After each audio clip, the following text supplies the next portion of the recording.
આમ બધા આમ સેટ થઈ જવા બાજુ એટલે બધાને દેખાય. સ્ટાર્ટ કર્યું. સ્ટાર્ટિંગ કરતી વખતે પહેલાં સાઇડ સ્પ્રે અપ્લાય કરવાનો. જેટલી પણ ટેંગલ છે એને આપણે ટેંગલ ફ્રી કરી દઈશું. એના પછી ડાયગનલ સેક્શન, 2 ડાયગનલ સેક્શન આપણે સેપરેટ કરીશું. બરાબર. ડાયગનલ સેક્શનને સેપરેટ કર્યા પછી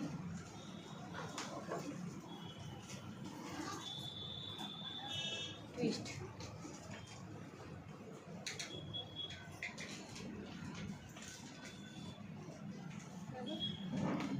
લૂઝ લેવાની કે ટાઈટ? નોર્મલ ટાઈટ લઈશું. નોર્મલ બહુ ટાઈટ પણ નહીં.